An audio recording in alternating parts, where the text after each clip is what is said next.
धनंजय मुंडे आणि जरांगे यांच्या वादामध्ये आता करुणा मुंडेंनी उडी घेतलेली आहे। बीडच्या ओबीसी एल्गार महामेळाव्यातून धनंजय मुंडेंनी जरांगेंवर टीका केलेली होती, त्याला करुणा मुंडेंनी प्रत्युत्तर दिलंय। धनंजय मुंडे आणि जरांगेंच्या वादात आता करुणा मुंडेंनी उडी घेतली आहे। धनंजय मुंडेंनी काल बीडच्या मेळाव्यातून जरांगेंना टार्गेट केलं होतं, त्यावर करुणा मुंडेंनी पलटवार केलाय। मला तर कधीपासून पाडितोच म्हणतो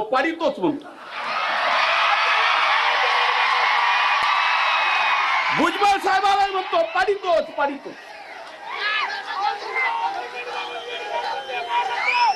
अरे 1,42,000 मतांनी आलो पाडितो 1,42,000 मतांनी मी निवडून आलेलो आहे। सगळ्यांना माहिती आहे कसं निवडून आलेला आहे। पूर्ण चोरी करून धनंजय मुंडे मत चोर आहे, मतदाता चोर आहे।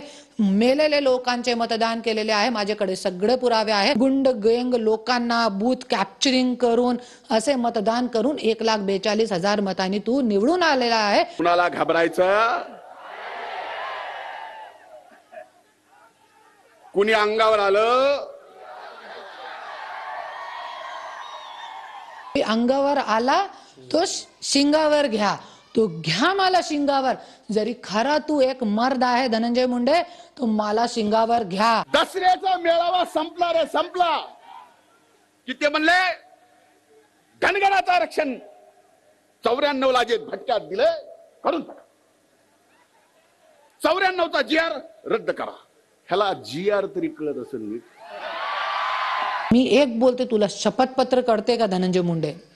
आणि तू कसं शपथपत्र मध्ये 2014 मध्ये 19 मध्ये काहीही लिहिलेला नाहीये, मुला मुलीच्या नाव नाही लिहिला, माझं नाव नाही लिहिलेलं आहे। आणि आता 2024 मध्ये तू मुलगा मुलगीचे नाव टाकतोय आणि आईचे नाव गायब। दरम्यान 4 दिवसांपूर्वी करुणा मुंडे आपल्याला भेटून गेल्याचा दावा जरांगेंनी केलाय। तू काय कोणता दादा फादा लागून गेला नाही, तू माझ्या नादी लागू नको। आता 4 दिवसापूर्वी त्याची बायको येऊन गेली, त्यांनी सांगितलं लागण ते हे माझ्याजवळ।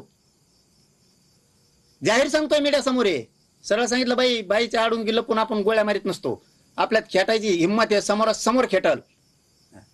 पण असं खोटं नाही करत। तुमचा कौटुंबिक वाद आहे, तुमचा वैयक्तिक विषय आहे, तुम्ही तुमचं आपलं वैयक्तिक तुम्ही तुमचं बघा।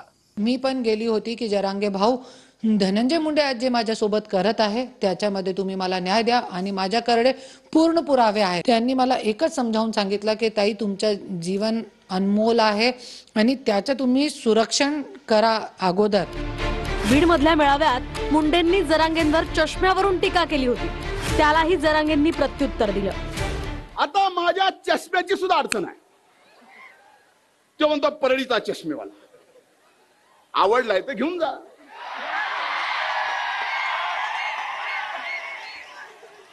पण ओपून दिसल का नाही मला माहित नाही। तो हा चकमा कशाला? तो हा चकमा काय बघितले सगळ्यांनी? तो हा चकमा कशाला? तो हा चकमा तुलाच राहून दे, असेच हात रंगव रक्तानी। तो हा चकमा तुलाच राहून दे, त्या रक्ताने भरल्या।